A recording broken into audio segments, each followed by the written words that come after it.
Suzy Orbach Artıq çəki feminist bir məsələdir əsəri yemə davranışlarının və bədən imicinin dərin psixoloji, sosial və emosional səbəblərini anlamaq üçün müasir psixoterapiyanın ən mühüm mənbələrindən biridir. Müəllif bu kitabda artıq çəkinin, emosional aclığın və kompulsiv yeməyin sadəcə bioloji və ya iradə məsələsi olmadığını göstərir. O sübut edir ki, çox yemək öz bədənini dəyişdirə bilməmək və daimi olaraq öz görünüşü ilə mübarizə aparmaq qadının şəxsi zəifliyi deyil, daha geniş və sistemli bir problemin nəticəsidir. Bu problem isə həm cəmiyyətin qadına qoyduğu gözləntilərlə, həm uşaqlıqda formalaşan emosional ehtiyaclarla, həm də özünü dəyərli hiss etmə mexanizmləri ilə sıx bağlıdır. Orbach kitabında qadın bədəninə qarşı yönəlmiş sosial təzyiqləri, bu təzyiqlərin yaratdığı daxili parçalanmanı və qidanın bu parçalanmanı yamaqlamaq üçün necə istifadə olunduğunu geniş şəkildə izah edir. Onun fikrincə artıq çəki sadəcə fiziki bir vəziyyət deyil. O, çox vaxt qadının yaşadığı ağrıların, sevilməmə qorxusunun, qəbul olunmama hissinin, özünü ifadə edə bilməməsinin və ya bədəninə nəzarət etmə cəhdlərinin xarici təzahürüdür. Bədən bu mənada bir metafordur. Qadının daxili dünyasının hekayəsini danışan canlı bir dildir. Bu kitab pəhrizlərdən, çəki azaltma proqramlarından və özünü düzəltmə məntiqindən çox uzaqdır. Artıq çəki feminist bir məsələdir. Kitabı qadına deyir ki, problem sənin bədənində deyil, sənə bu bədən haqqında nə hiss etdiklərindədir. Həll yolu yeməyi qadağan etməkdə və ya bədəni cəzalandırmaqda deyil, bədənin arxasındakı emosional mesajı almaqda və bu mesajı dəyişdirməkdədir. Bu səyahət isə özünü sevməklə, emosional ehtiyacları tanımaqla və bədənlə barışmaqla başlayır.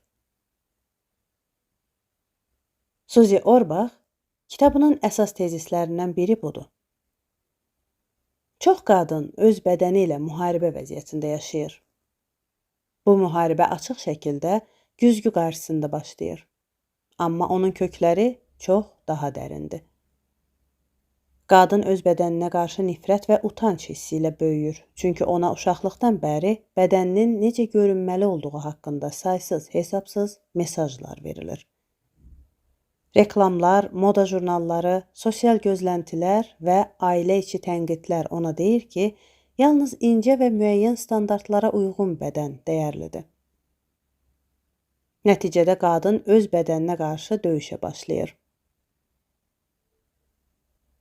Bu döyüşdə qadın ya bədənini sərt pəhrizlərlə cəzalandırır, ya da onu nəzarətsiz şəkildə qida ilə dolduraraq emosional ağrısını yatırtmağa çalışır. Hər iki halda bədən düşmənə çevrilir. O sevincin deyil, utancın və özündən narazılığın mənbəyinə dönür. Qadın artıq bədənini özünün bir parçası kimi deyil, düzəldilməli, nazikləşdirilməli və qəbul edilə biləcək bir obyekt kimi görür.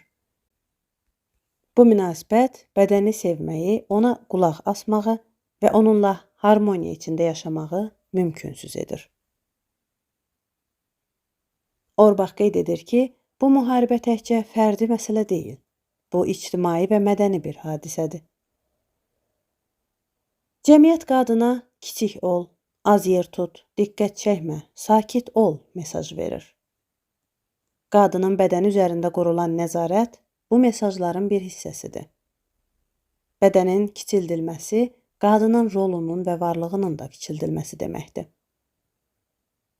Bu səbəbdən artıq çəki bəzən sadəcə yemək nəticəsində yaranan bir hal deyil, həm də bu nəzarətə qarşı şuursuz bir etiraz formasıdır. Kitabda Suzy Orbach qidanın psixoloji funksiyasını dərinliklə təhlil edir. O göstərir ki, yemək sadəcə fiziki aclığın qarşılanması vasitəsi deyil, o, emosional ehtiyacların ifadə formasıdır. İnsan çox zaman qidaya ac deyil, emosiyalara acdır. Qida sevgi, diqqət, sakitlik, qəbul və təhlükəsizlik kimi duyğuların simvoluna çevrilir. İnsan özünü kədərli hiss etdikdə yemək yeyir. Çünki qida uşaqlıqda ananın qucağı kimi rahatlıq verir. O, tərk edildiyini hiss etdikdə yeyir. Çünki yemək boşluğu doldurur. Qəzəbli olduqda yeyir. Çünki qida qəzəbi yatırtmağa kömək edir. Beləliklə, yemək emosional tənzimləmə alətinə çevrilir. Amma bu, paradoksal bir hal yaradır. İnsan nə qədər çox emosiyalarını yeməklə idarə etməyə çalışsa, bir o qədər də emosiyaları tanımaq və emal etmək qabiliyyətini itirir. Nəticədə bədəndəki aclıq və toxluq siqnalları emosional siqnallarla qarışır. İnsan artıq həqiqi aclıq və emosional aclıq arasında fərq qoya bilmir. Bu da kompulsiv yemə, həddindən artıq çəki və yemək üzərində nəzarət itkisinə gətirib çıxarır. Orbaq vurğulayır ki, bu davranış çox vaxt uşaqlıqda formalaşır. Uşaq ağlayanda ona qucaq əvəzinə yemək verilibsə ya da emosiyalarını ifadə etməyinə icazə verilməyibsə, o öyrənir ki, yemək duyğularla işləməyin yeganə yoludur. Beləliklə, emosional aclıq həyat boyu davam edən bir vərdişə çevrilir.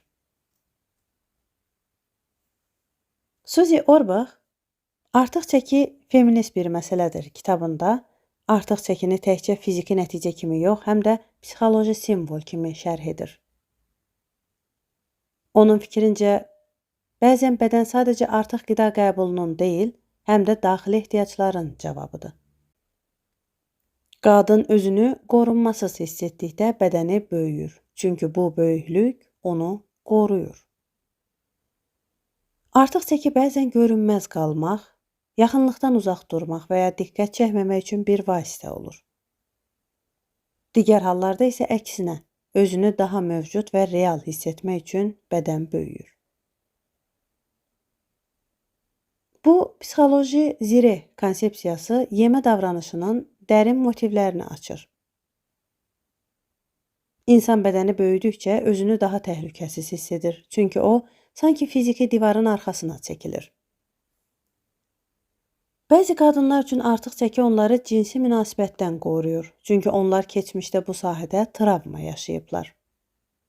Bəziləri üçün isə çəki onları rəqabətdən uzaqlaşdırır, çünki onlar özlərini başqaları ilə müqayisədə dəyərsiz hiss ediblər.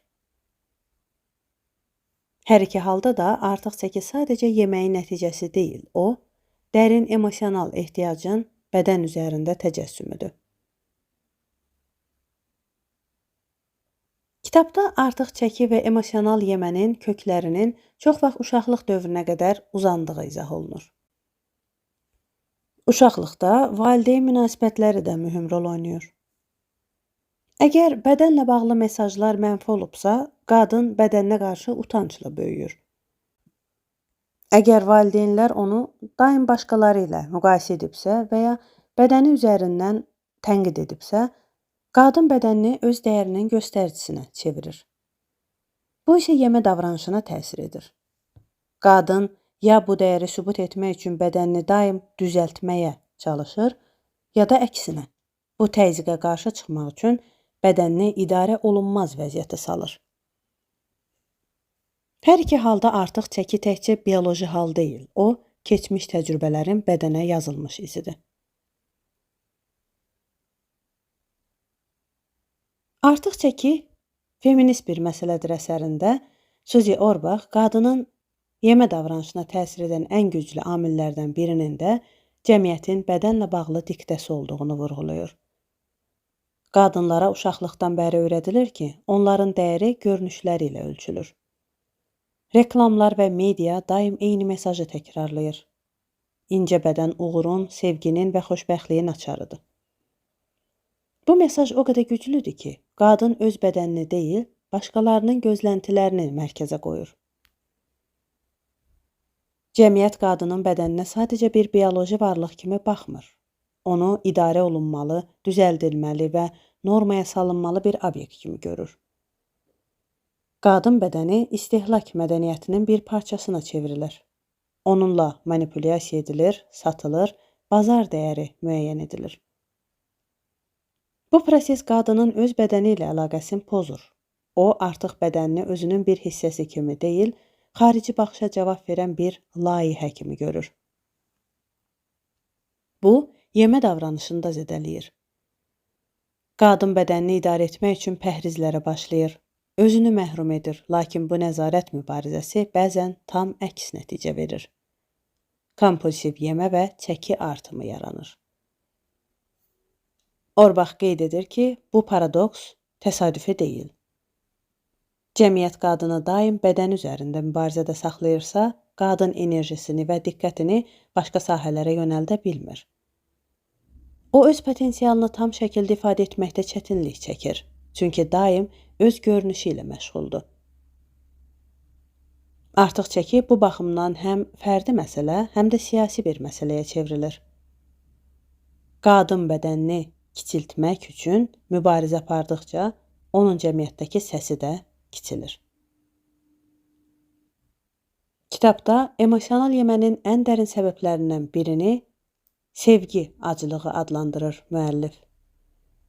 Bu, fiziki acılıqdan fərqli olaraq ruhun doymaq istəyidir.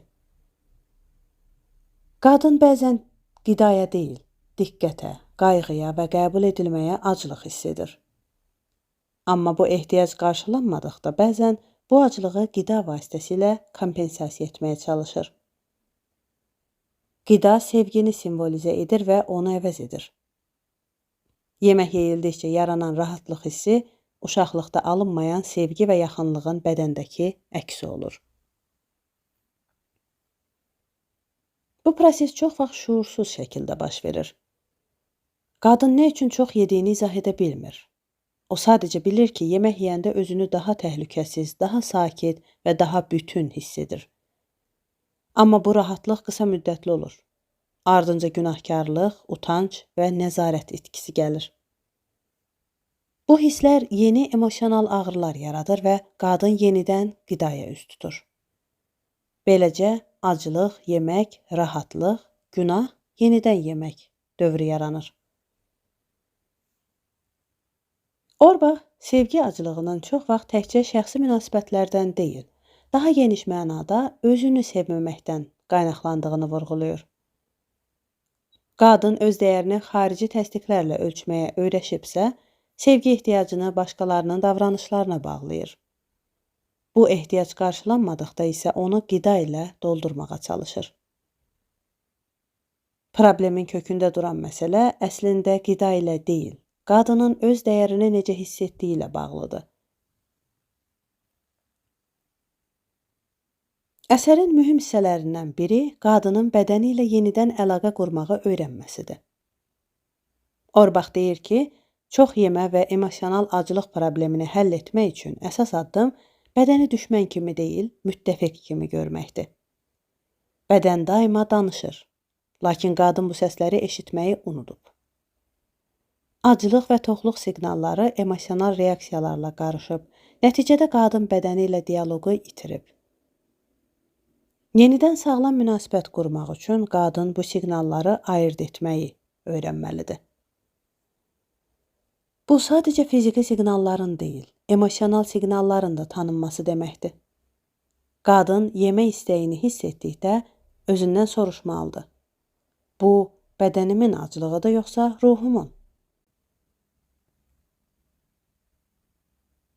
Əgər bu emosional ehtiyacdırsa, o zaman cavab yeməkdə deyil, həmin ehtiyacın özündə tapılmalıdır. Bəzən bu ehtiyac danışmağa, bəzən ağlamağa, bəzən yaxınlıq hiss etməyə, bəzən isə sadəcə dincəlməyə aiddir. Bədən bu mesajları göndərir, lakin qadın onları yeməklə boğduğu üçün eşitmir.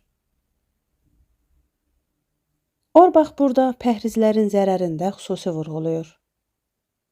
Pəhrizlər bədənə etimadı azaldır, çünki onlar bədəni düzəldiləcək problem kimi göstərir. Halbuki bədən özü balansı bərpa etməyi bacarır. Sadəcə ona qulaq asmaq və onunla əməkdaşlıq etmək lazımdır. Yemə davranışında dəyişiklik bədəni cəzalandırmaqla deyil, onunla əməkdaşlıq etməklə mümkündür. Suzy Orbach kitabının son hissəsində artıq çəki və emosional yemədən çıxış yolunu göstərir. Bu yol nə pəhrizlə, nə də özünü məhrum etməklə bağlıdır. O, daxili münasibətlərin dəyişdirilməsi ilə başlayır. Qadın əvvəlcə bədənini necə gördüyünü dəyişməlidir. O, bədəndən nifrət etdikcə, onunla mübarizə apardıqca, bədəni də müqavimət göstərəcək. Amma bədən qəbul olunduqda və sevildikdə o, dəyişməyə açıq olur. Bərpa prosesi həm də emosiyalarla yeni münasibət qurmaq deməkdir. Qadın duyğularını yeməklə tənzimləmək əvəzinə onları tanımağı və ifadə etməyi öyrənməlidir. Qorxu, darıxma, həsrət və ya sevgi ehtiyacı kimi hisslər artıq yemə siqnalı kimi yox, özlüyündə qəbul edilməlidir. Qadın bu emosiyaları tanıdıqca onları qarşılayacaq daha sağlam yollar tapır. Yemək bu prosesdə öz yerini itirir və təbii funksiyasına qayıdır. Azadlıq yalnız bədənin dəyişməsi demək deyil. O, qadının öz dəyərini bədən ölçülərindən azad etməsi deməkdir. Qadın dəyərli olmaq üçün incəlməyə məcbur olmadığını anladıqda, yemə davranışı təzyiq altında olmur. Artıq çəki bu azadlığın qarşısında dayanan bir problem deyil. Keçmişin izidir. Onu dəyişdirmək mümkündür, amma bu dəyişiklik yalnız özünü sevməklə və bədəni ilə barışmaqla baş verir. Suzy Orbach kitabında göstərir ki, qadının bədəni ilə münasibəti dəyişmədən nə yemə davranışını, nə də emosional acılığı aradan qaldırmaq mümkündür. Bu münasibət uzun illər boyu cəmiyyət, ailə və şəxsi təcrübələr tərəfindən formalaşır və çox zaman qarşıdurma üzərində qurulur. Qadın öz bədənini düşmən kimi qəbul etdikcə onunla savaş davam edir və bu savaşın ən əsas silahı yemək olur. Qadın ya özünü məhrum etməklə bədənini cəzalandırır, ya da nəzarətsiz yeməklə onu sakitləşdirməyə çalışır. Hər iki halda münasibət zəhərlidir və bu zəhərlənmə bədənin təbii ritmini pozur.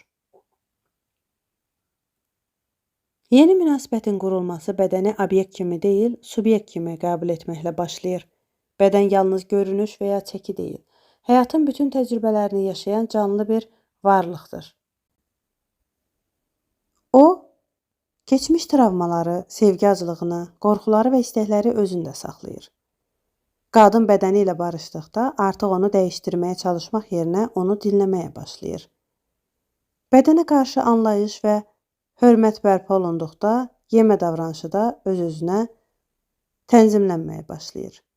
Yemə artıq ağrını yatırtmaq və ya sevgi boşluğunu doldurmaq vasitəsi olmur. O sadəcə bədənin ehtiyacını qarşılayan təbii prosesə çevrilir. Bu mərhələdə qadın öz bədənini olduğu kimi görməyi öyrənir. O, sosial normaların və reklamların diktə etdiyi obrazlardan uzaqlaşır. Suzy Orbach əsərinin son bölməsində qadının özünü qəbul etməsinin bədənlə və yemə davranışı ilə əlaqəsini açır. Qadın öz dəyərini yalnız görünüş, çəki və ya başqalarının təsdiqi ilə ölçdükdə bədənlə bağlı mübarizə heç vaxt bitmir. Özünü daim dəyişdirməyə çalışmaq, öz bədənini qəbul etməmək və başqaları ilə müqayisə aparmaq onun iç dünyasında dərin narazılıq və boşluq hissi yaradır. Bu boşluq çox vaxt yeməklə doldurulmağa çalışılır, lakin heç vaxt tam doymur. Çünki məsələ qidada deyil, qadının özünü necə gördüyündədir. Özünü qəbul prosesi zahiri görünüşlə bağlı mübarizəni dayandırmaqla başlayır. Qadın özünü olduğu kimi qəbul etdikdə nə sevilmək, nə incəlməyə, nə qəbul olunmaq üçün dəyişməyə çalışır. O, dəyərli olduğunu başqalarının baxışlarından deyil, öz varlığından alır. Bu, yemə davranışının kökündən dəyişir. Çünki qida artıq dəyərin sübutu olunmur. Qadın yeməyi yalnız bədəninin ehtiyacına uyğun şəkildə qəbul edir və bu zaman emosional aclıq yavaş-yavaş azalır. Özünü dəyərli hiss edən qadın Qidaya duyğusal asılılıqla deyil, təbii münasibətlərlə yanaşır. Bu tamlıq hissi yalnız bədəndə deyil, həyatla münasibəti də dəyişdirir. Qadın artıq öz enerjisini, özünü düzəltməyə sərf etmir, bu enerjini yaradıcılığa, münasibətlərə və şəxsi inkişafına yönəldir. Bədənlə barışıq və özünü qəbul etmə azadlıq gətirir. Bu azadlıq pəhrizlərdən, qadağalardan, özünü cəzalandırmaqdan azad olmaq deməkdir. Qadın nə zaman yemək istəyəcəyini, nə qədər yeyəcəyini və nəyi seçəcəyini bədəni ilə birgə qərar verir. Daxili harmoniyanın təbii nəticəsidir. Artıq çəki feminist bir məsələdir. Kitabı burada böyük bir nəticəyə gəlir. Bədənlə barışıq sadəcə yemək problemini həll etmir. Qadının öz varlığı ilə münasibətini dəyişdirir. Artıq çəki, emosional yemə və sevgi acılığı bu prosesdə mənalarını itirir. Onların yerini özünü sevən, bədənini anlayan və emosiyalarını tanıyan bir qadın alır. Bu qadın yeməyi özünü qorumaq üçün deyil, özünü bəsləmək üçün seçir. O, bədənini cəmiyyətin diktəsinə uyğunlaşdırmaq üçün deyil, öz rahatlığı və rifah üçün dəyişir. Bu tamlıq hissi yalnız bədənin deyil, bütün həyatın dəyişməsinə səbəb olur. Kitabda bədənin yalnız fiziki varlığı olmadığını, onun bütün psixoloji, sosial və emosional təcrübələrin daşıyıcısı olduğunu göstərirlər. Bədən insanın keçmişi, yaşantıları və münasibətlər haqqında hekayə danışır. Onun dəyişməsi və reaksiyaları yalnız bioloji proseslərin nəticəsi deyil, həm də daxili aləmin əksidir. Artıq çəki və emosional yemə də bu hekayənin bir hissəsidir. Onlar bədənin həyatla əlaqəsinin pozulduğunu, emosiyaların tanınmadığını və ehtiyacların qarşılanmadığını bildirir. Bu əlaqə bərpa olunduqda bədən artıq özünü müdafiə etməyə ehtiyac duymur və yemə davranışı tənzimlənir. Bədənin həyatla yenidən əlaqəsini qurmaq üçün qadın öz bədəni ilə dialoqa başlamalıdır. Öz bədəninin siqnallarını eşitməyi və onlara cavab verməyi öyrənməliyik. Bu yalnız aclıq və toxluq hissələrini tanımaq deyil, həm də bədənin istirahət, yaxınlıq, hərəkət və emosional dəstək ehtiyaclarını anlamaq deməkdir. Qadın bədəninin nə vaxt enerji istədiyini, nə vaxt sakitliyə ehtiyac duyduğunu, nə vaxt toxunulmaq və ya nə vaxt təklik istədiyini dinlədikcə onunla münasibəti dəyişir. Bu münasibət artıq nəzarət və məcburiyyət üzərində deyil, əməkdaşlıq və anlayış üzərində qurulur. Bədənlə bu cür əməkdaşlıq yemə davranışına da təsir edir. Qadın artıq nə yeməli olduğunu, qadağalar və ya düzgün pəhriz qaydalarından deyil, bədəninin real ehtiyaclarından öyrənir. O, qidanı bədəni bəsləmək və ona enerji vermək üçün seçir. Emosiyaları yatırtmaq və ya özünü cəzalandırmaq üçün deyil. Bu zaman yemək təbii və sakitləşdirici bir hadisəyə çevrilir. O, artıq mübarizə və günahkarlıq doğurmur. Bədənlə həyat arasındakı bu yenidən qurulan əlaqə qadına öz varlığını tam şəkildə yaşamağa imkan verir. Suzy Orbach kitabının son fəsillərində artıq çəki və emosional yemədən azad olmağın təkcə fiziki deyil, həm də mənəvi və psixoloji azadlıq olduğunu vurğulayır. Qadın bədəni ilə münasibətini dəyişdikdə təkcə yemək üzərində nəzarət qazanmır. O, həyatının bir çox hissəsində bu gücünü geri alır. Çünki bədənlə mübarizə qadının enerjisini və diqqətini tükəndirən bir yükdür. Bu yük aradan qalxdıqda qadın öz potensialını tam şəkildə ifadə edə bilir. Bu azadlıq qadına bədənini tənqid və müqayisə vasitəsi kimi deyil, həyatın təbii hissələri kimi görünmək imkanı verir. O, artıq başqalarının gözləntilərinə cavab verməyə çalışmır. Qadın öz bədənini olduğu kimi qəbul etdikdə, onun dəyişməsi də təbii olur. Artıq çəki və kompulsiv yemə bədəni qoruma mexanizmi kimi funksiyasını itirir, çünki qorunmağa ehtiyac qalmır. Qadın bədəni ilə əməkdaşlıq etdikdə, o, bədənin böyük qarşılığında mənə deyil, onun həyatına müttəfiqinə çevrilir. Mənəvi azadlıq həm də özünü dəyərli hiss etməyin yeni formasını gətirir. Qadın artıq dəyərini görünüşlə və ya çəki ilə ölçmür. O, dəyərli olduğunu sırf varlığına görə hiss edir. Bu, onun münasibətlərini, qərarlarını və dünyaya baxışını dəyişdirir. O, öz bədənini və yeməklə münasibətini idarə edən xarici səsə deyil, daxili səssizliyə qulaq asır. Bu səssizlikdə o, nə istədiyini və kim olduğunu daha aydın görür. Bu isə onun həyatına daha çox sülh və balans gətirir.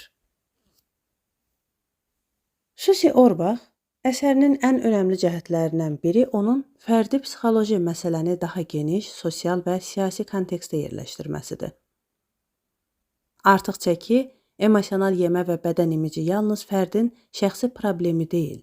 Onlar patriarxal sistemin qadın üzərində yaratdığı təzyiqlərin nəticəsidir.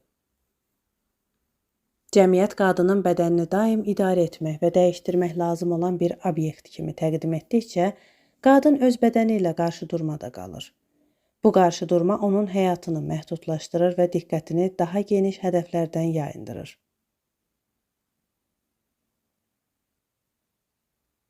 Orbach bu baxımdan artıq çəki məsələsini bir növ siyasi müqavimət kimi də izah edir. Qadın bədənini dəyişdirməkdən imtina etdikdə o, sistemin gözləntilərinə qarşı çıxır. O, kiçik, itaətkar və görünməz olmaq əvəzinə öz bədənində yer tutur və varlığını qəbul edir. Bu, təkcə yemək davranışı ilə bağlı deyil, qadının öz həyatı üzərində nəzarəti geri alması ilə bağlıdır. Bədənlə barışmaq qadına yalnız fərdi azadlıq gətirmir, həm də sosial dəyişiklik potensialı yaradır. Qadınlar öz bədənlərini qəbul etdikcə, cəmiyyətin onlara yönəltdiyi gözləntiləri sorğulamağa başlayırlar.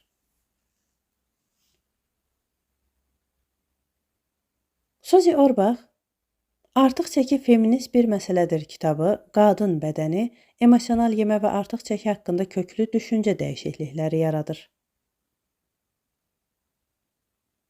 Əsərin ən əsas dərslərindən biri odur ki, bu məsələlər yalnız pəhriz, iradə və ya sağlamlıq məsələsi deyil. Onlar qadının emosional tarixi, sosial mühiti, özünü qavrayışı və dəyər sistemi ilə sıx bağlıdır. Bu səbəbdən həll yolu da sadəcə qida miqdarını azaltmaq və ya daha çox idman etmək deyil. Həll yolu qadının öz bədəni ilə münasibətini yenidən qurmaqdır. Bu transformasiya bir neçə mərhələdə baş verir. Qadın əvvəlcə bədənini düşmən kimi görməkdən imtina edir. Sonra bədəni ilə dialoqa başlayır və onun siqnallarını dinləməyi öyrənir. Daha sonra yeməyi emosiyaları yatırtmaq vasitəsi kimi deyil, bədəni bəsləmək və ehtiyaclarını ödəmək üçün istifadə etməyə başlayır. Nəhayət qadın öz dəyərini bədənindən ayırır və yalnız varlığına görə dəyərli olduğunu dərk edir. Bu transformasiya bədəni dəyişməkdən çox onunla harmoniya yaratmaq deməkdir. Əsər göstərir ki, bədənlə barışıq və emosional aclığın sağaldılması təkcə yemək davranışını dəyişmir. Bu, qadının öz həyatına baxışını da dəyişdirir. O, artıq öz bədənini qorxunun və utancın simvolu kimi deyil, həyatın və gücün təzahürü kimi görür. Yemək artıq çəki və emosional aclıq mövzuları bu baxış altında mənalarını itirir və qadın öz bədəni ilə birlikdə azadlığa doğru addımlayır. Bu azadlıq qadının həyatında yalnız fiziki deyil, mənəvi və sosial səviyyədə də dönüş yaradır. Susi Orbach, Artıq çəki feminist bir məsələdir kitabında qadına, bədəni və yemə davranışı haqqında tamamilə yeni bir baxış bəxş edir. Bu baxışda bədən düşmən deyil, müttəfiqdir. Yemək günah deyil, ehtiyacdır. Artıq çəki zəiflik deyil, mesajdır. Qadın bu mesajı oxumağı öyrəndikdə onu dəyişdirmək gücünü də qazanır. Bədəni ilə barışan qadın öz gücünü geri alır və həyatını yalnız görünüşə deyil, dəyərinə əsaslanaraq qurur. Bu kitab qadına yemə və bədənlə bağlı uzun illərdir davam edən mübarizəni dayandırmaq və onun yerinə sevgi, anlayış və azadlıq qoymaq çağırışıdır. Bu çağırış qəbul edildikdə bədənlə münasibət müharibədən əməkdaşlığa, nəzarətdən harmoniyaya, utancdan qürura çevrilir. Bu dəyişiklik qadının yalnız bədənində deyil, bütün həyatında yeni bir başlanğıc yaradır.